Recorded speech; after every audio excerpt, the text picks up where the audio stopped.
The crystal-clear water turned a sickening shade of green overnight. Sarah Martinez stared at her once pristine backyard pool, now resembling a toxic swamp, while Karen Whitfield stood at the fence line with her arms crossed and a triumphant smirk. Community property means community responsibility, Karen declared, gesturing to the hazmat crew pulling up to Sarah's driveway. But what Karen didn't know was that Sarah had just discovered something in the HOA bylaws that would turn this nightmare into Karen's worst legal catastrophe, and it all started with a single photograph that would expose a conspiracy reaching the highest levels of their suburban kingdom. Sarah Martinez had always prided herself on maintaining the most beautiful backyard in Willowbrook Estates. Her kidney-shaped pool sparkled like a sapphire gem, surrounded by meticulously landscaped gardens that she'd spent 3 years perfecting. The automatic pool cleaner hummed its familiar tune every morning at 6, and the pH levels were tested religiously twice a week. That Tuesday morning in late June, she stepped onto her back patio with her usual cup of coffee, expecting to see the same pristine oasis that had been her sanctuary for the past 5 years. Instead, she nearly dropped her mug. The pool was green. Not just a little green, a nauseating, swamp-like green that seemed to pulse with its own malevolent life. Foam bubbled at the surface, and a smell like rotting eggs wafted up from the water. What the hell? Sarah rushed to the pool's edge, her bare feet slapping against the wet concrete.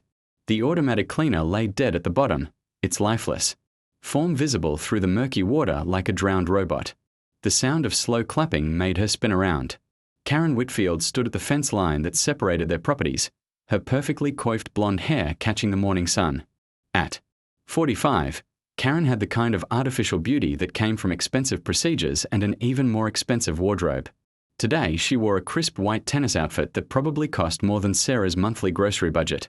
Congratulations, Sarah. You've officially created a neighborhood health hazard. Karen's voice dripped with false sweetness. Sarah's hands clenched into fists. What are you talking about? My pool was perfect yesterday. Was it?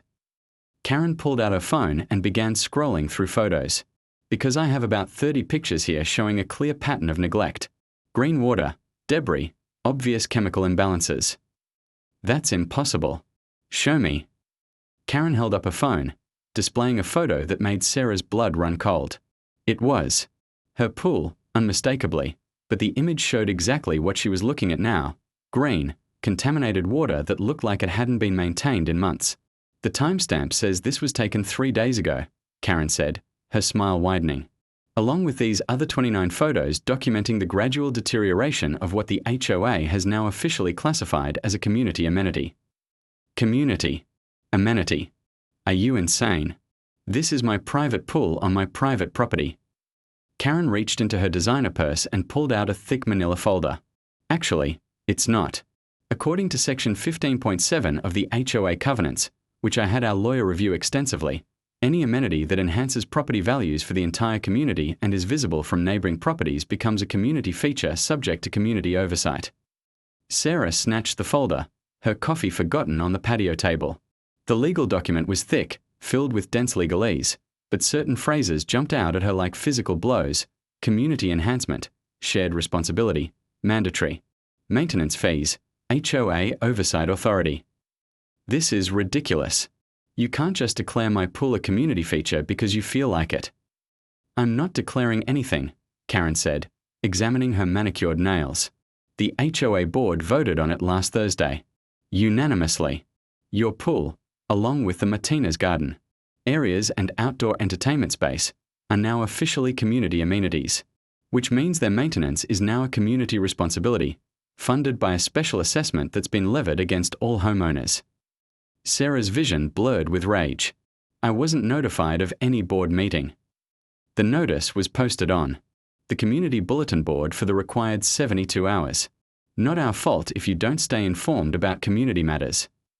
The bulletin board. That weathered cork board tucked behind the mailbox cluster that no one ever looked at because it was usually covered with outdated garage sale flyers and lost pet posters. How much is this special assessment? Karen's smile turned predatory. $1,500 per household. Due immediately.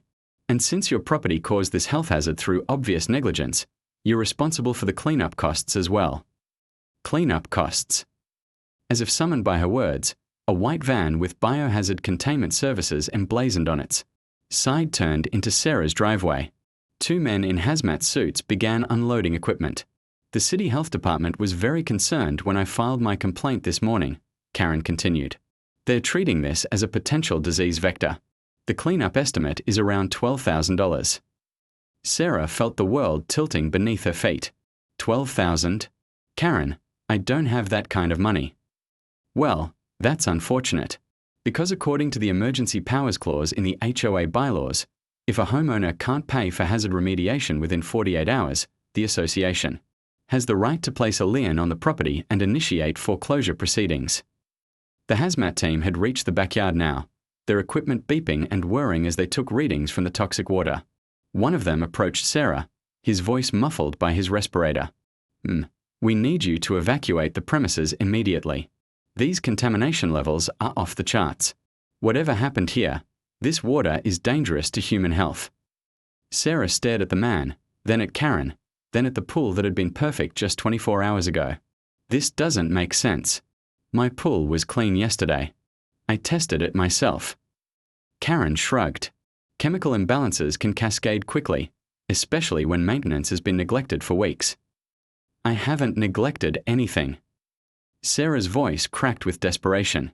I test this water twice a week. I have the logs to prove it. Do you? Karen tilted her head with mock concern. Because the photos clearly show a pattern of deterioration over the past month. Unless you're suggesting these time-stamped images are somehow fabricated. The hazmat worker gestured more urgently. Please.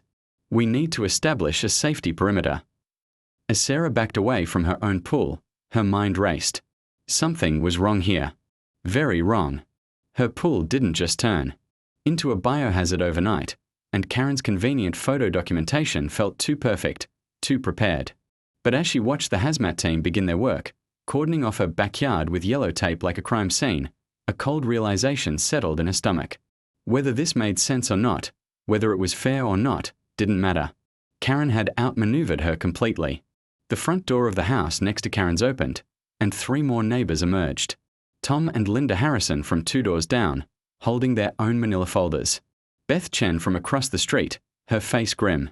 Even old Mr. Patterson from the corner house, leaning heavily on his walker.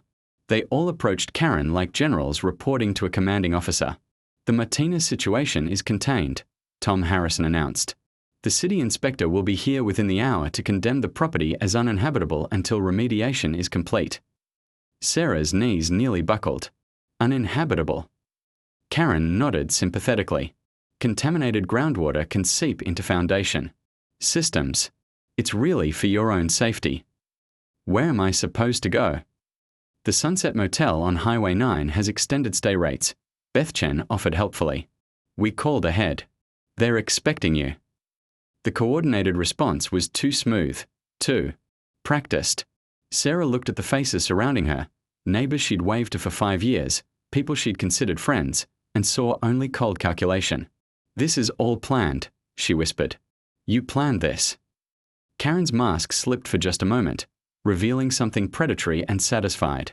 I plan to protect this community from declining property values caused by negligent homeowners. If that required taking decisive action, then yes, it was planned. The hazmat worker approached again, this time carrying a clipboard. I need you to sign this acknowledgement of contamination and voluntary evacuation order. Sarah stared at the paper, her hand trembling. The signature lines seemed to blur before her eyes. Once she signed this, she'd be admitting responsibility for whatever had happened to her pool. She'd be validating Karen's entire scheme. But the alternative was being forcibly removed from her own home. She signed. Karen's smile returned in full force. Excellent. The HOA will be in touch about the remediation timeline and payment schedule. Until then, enjoy your stay at the Sunset Motel. As Sarah walked toward her house to pack a bag, she heard Karen's voice behind her, pitched just loud enough to carry. Tom, make sure the photographer gets clear shots of the contamination for the insurance claim. And Beth, I want you to file a complaint with the county about unsanitary conditions affecting neighborhood children. Sarah stopped walking. Neighborhood. Children. She turned slowly, a memory crystallizing in her mind. 3 nights ago, she'd been awakened by splashing sounds around midnight. When she'd looked out her bedroom window, she'd seen shadows mow.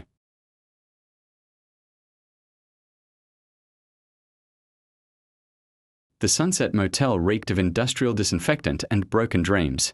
Sarah sat on the edge of the sagging mattress in room 147, staring at her phone screen as it rang for the 4th time. Finally, a gravelly voice answered. Chen Residence.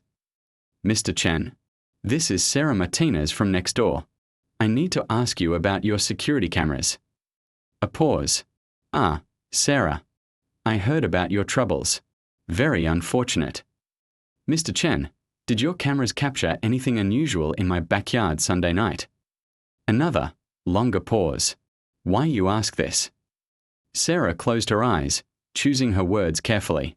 Because I think someone deliberately contaminated my pool, and, if your cameras saw anything, it could help me prove it. This is serious accusation.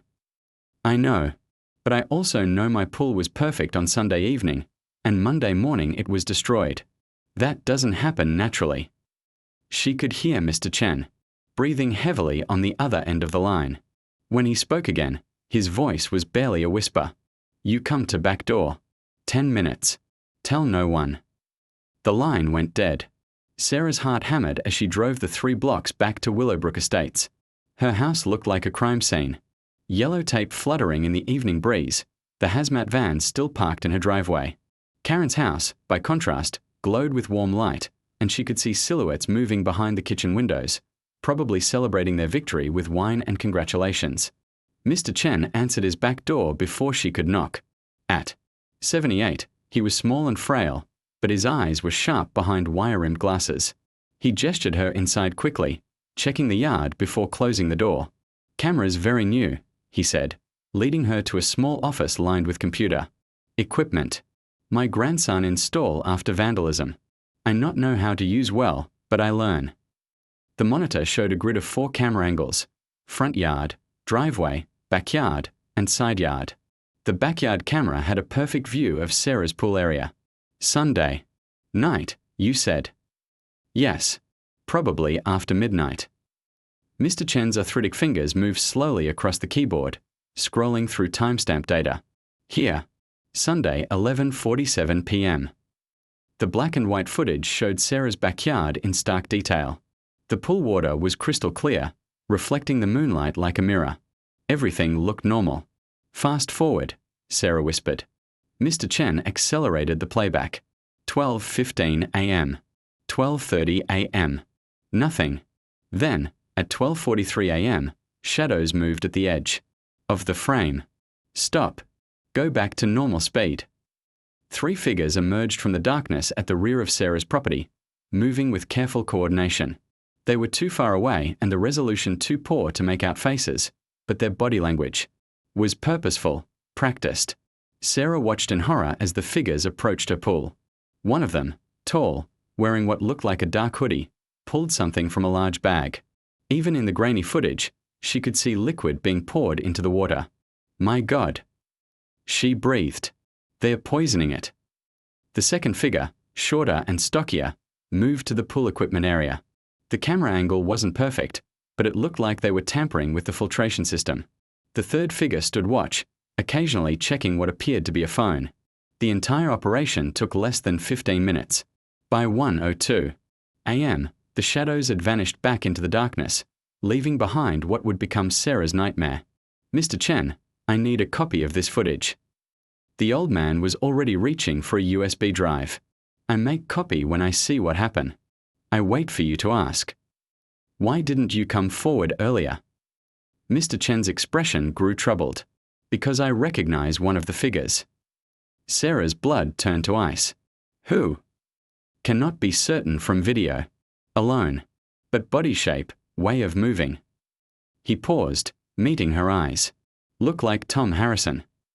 Tom Harrison. Karen's lieutenant in the HOA board meeting. The man who'd announced that the city inspector was on his way, as if he'd known exactly when to expect him. There's more, Mr. Chen continued, his voice dropping even lower. Tuesday morning, before you discover pool problem, I see Karen in her backyard. She on phone, very excited. She say phase 1 complete and contamination levels perfect. Sarah's hands were shaking as she took the USB drive. Did you hear? Anything else? She mentioned photographer coming to document evidence. And she say something about contingency fund being transferred. Contingency fund. For legal fees, she say, in case you fight back. The pieces were falling into place. With sickening clarity. This wasn't just a scheme to take over her pool. It was a coordinated attack designed to force her out of her home entirely. The special assessment, the cleanup costs, the uninhabitable designation, it was all calculated to financially destroy her. But why? Mr. Chen seemed to read her thoughts. You know about development proposal. What development proposal? The old man looked surprised. You not know? Karen's husband work for Pinnacle Development. They want to buy 4 houses on this block for luxury townhouse project. Your house is right in middle of proposed site. Sarah felt the world shift beneath her feet again. They're trying to force me to sell. Not just you. Me too, and Patterson's, and young couple on corner. But your property is key parcel. Without your lot, project cannot proceed. Everything clicked into place. The pool contamination wasn't about HOA overreach, it was about corporate greed. Karen wasn't just a power-hungry neighbor. She was the advance scout for a development company that wanted to bulldoze their entire block. Mr. Chen, I need you to go to the police with this footage. He shook his head sadly. Police already been here. This afternoon. Karen, bring them. She filed report about harassment from neighborhood troublemaker. Harassment? What harassment? She say you threaten her this morning. Say you blame her for pool problem and make threatening statements. Sarah's mind reeled. That's completely false. I know. But she have witnesses. Tom Harrison, Beth Chen, others. They all signed statements saying you unstable, making threats. The trap was even more sophisticated than she'd realized. Karen hadn't just orchestrated the pool contamination. She'd built a legal defense against any retaliation. If Sarah went to the police now with accusations of sabotage, she'd look like exactly what Karen had painted her as, an unstable neighbor looking for someone to blame. There has to be something we can do. Mr. Chen was quiet for a long moment, staring at the frozen video frame showing the 3 saboteurs. My grandson, he work in IT security. He know things about digital evidence, legal procedures. Maybe he can help. Can you call him? Already did. He coming tonight. But Sarah. Mr. Chen gripped her arm with surprising strength. These people, they dangerous. They plan this very careful. If they know we have evidence, they might do worse than contaminate pool. As if summoned by his words, Sarah's phone buzzed with a text message from an unknown number. Staying at the Sunset Motel is smart. Much safer than your house right now. Some accidents can be more serious than pool contamination. A concerned neighbor.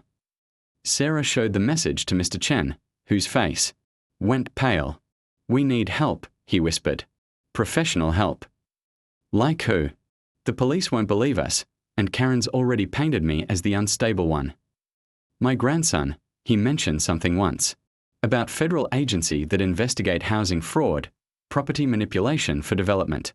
Maybe they interested in case. Like this. Sarah felt a spark of hope. Do you think they'd take this seriously?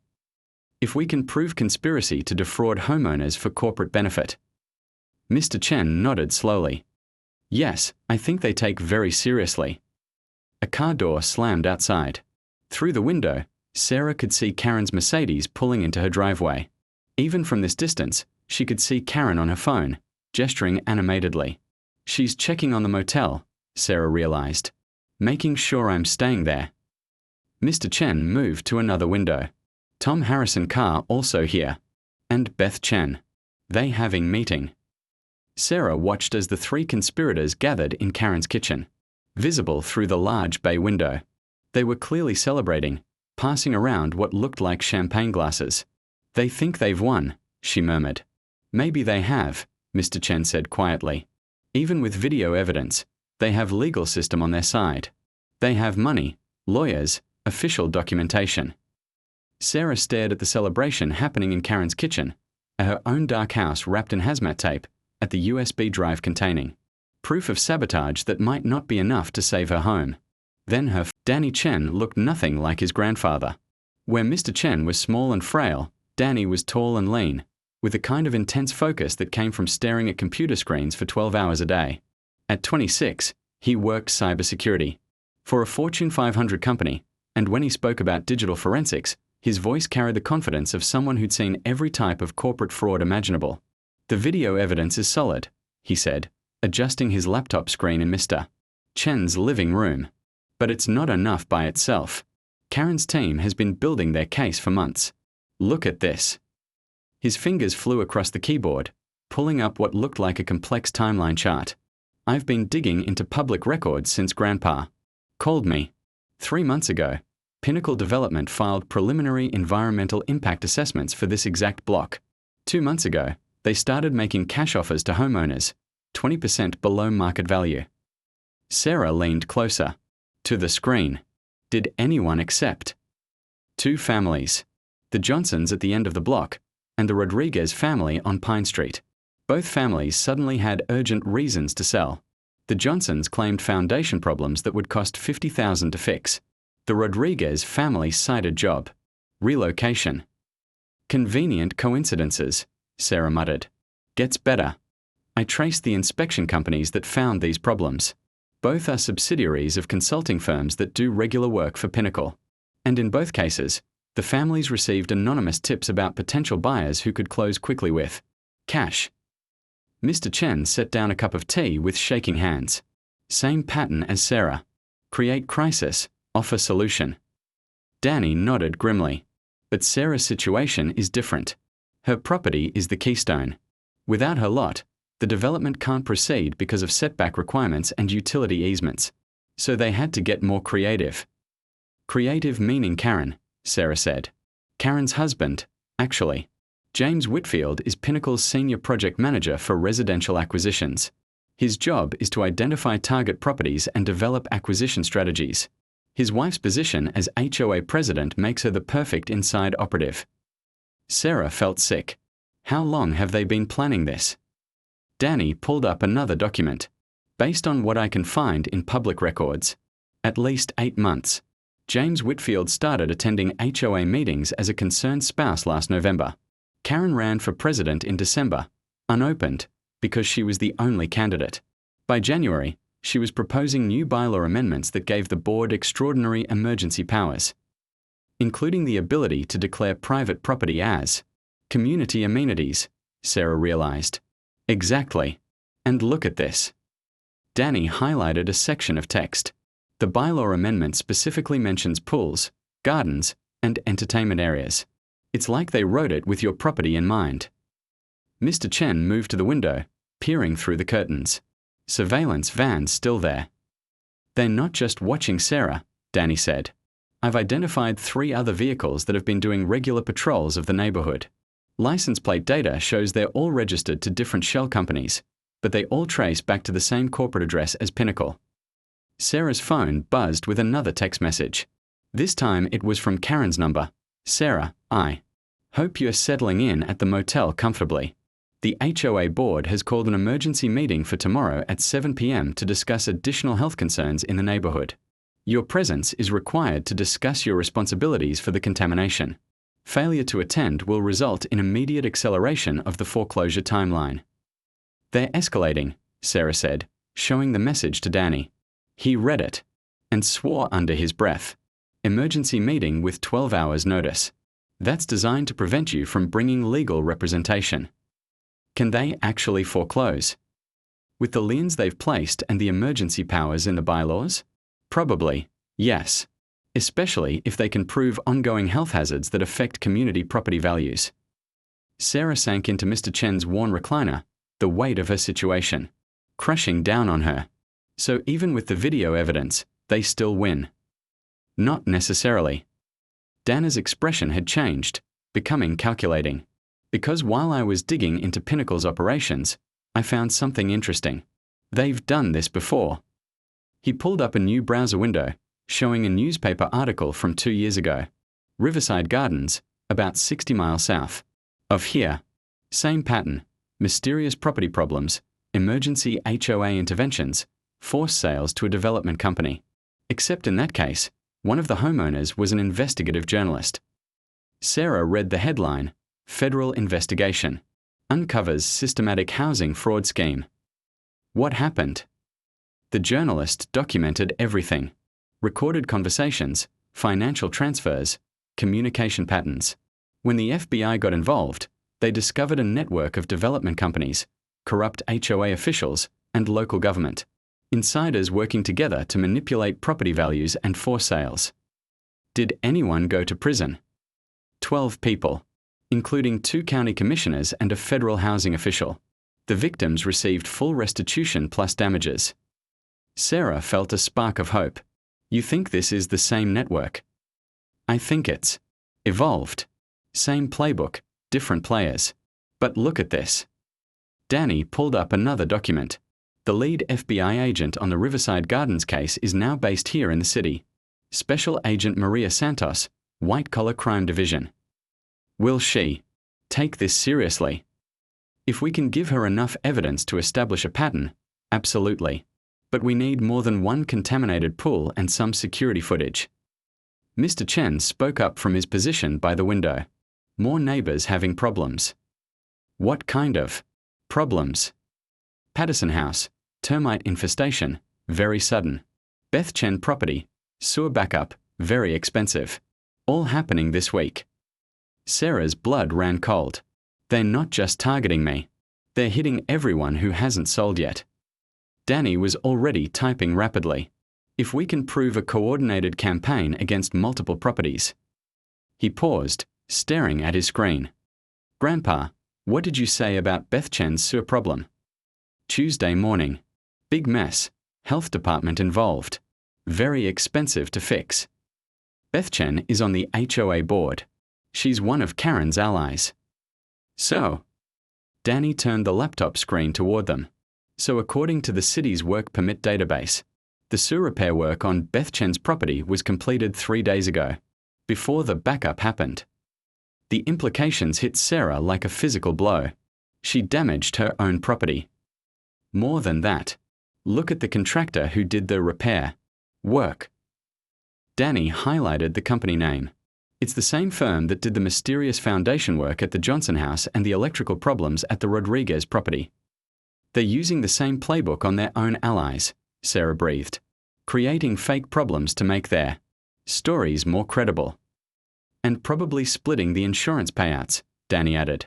This is a full-scale conspiracy. Sarah's phone rang. The number was blocked, but she answered anyway. Ms. Martinez. The voice was female, professional, unfamiliar. Yes. This is Special Agent Maria Santos with the FBI. I understand you. Might have information relevant to an ongoing investigation into housing fraud in your area. Sarah looked at Danny, who was grinning and holding up his phone, showing a text message he'd just sent. Agent Santos, yes, I think I do. I'm going to need you to come to our field office tomorrow morning. Early. And Ms. Martinez? Don't discuss this conversation with anyone in your neighborhood. Our investigation suggests that local communications may be compromised. The line went dead. You called her? Sarah asked Danny. I sent her the video file and a preliminary analysis of the pattern.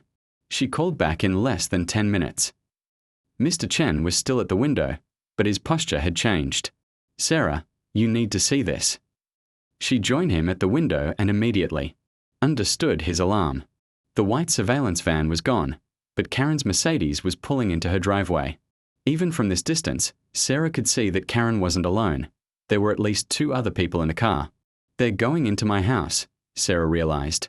The house that's supposed to be uninhabitable. Danny was already recording on his phone. That's breaking and entering. Not if they have a key, Sarah said grimly. As HOA president, Karen probably has copies of everyone's keys for emergency access.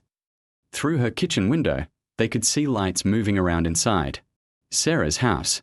The figures were clearly searching for something, moving systematically from room to room. They're looking for evidence, Danny said. The FBI field office at 6:30 a.m. was a fortress of glass and steel that made Sarah feel simultaneously protected and terrified. Special Agent Maria Santos was smaller than her voice had suggested, but her presence filled the sterile conference room like compressed energy waiting to explode. Ms. Martinez, what you've uncovered is the tip of a very large iceberg. Santos spread photographs across the table, aerial shots of neighborhoods, financial documents, organizational charts. Pinnacle Development Corporation is the subject of a multi-state investigation. They've systematically defrauded over 200 families in the past 3 years. Sarah stared at the evidence. 200. Suburban neighborhoods with high development potential. They target communities with weak HOA oversight and aging infrastructure. Then they insert operatives into leadership positions and manufacture crises. Dana's laptop recordings played on a wall monitor, showing Karen's team contaminating the pool in stark black and white. Santos paused the video at the moment the tall figure poured liquid into the water. We've identified this individual as Marcus Webb, a former industrial cleaning contractor who specializes in chemical contamination. He's worked for Pinnacle on at least 6 other operations. So you can arrest them. Santos's expression grew. Grim. Not yet. What we have is evidence of property damage and trespassing. But to bring down the entire network, we need proof of the conspiracy, financial transfers, communication records, documented coordination between Pinnacle and the HOA leadership. What about the break-in last night? Useful, but not decisive. Karen Whitfield will claim she was conducting an authorized inspection under her HOA emergency powers. Santos leaned forward. Ms. Martinez, we need you to go to that meeting tonight. Sarah's blood chilled. You want me to walk into a trap?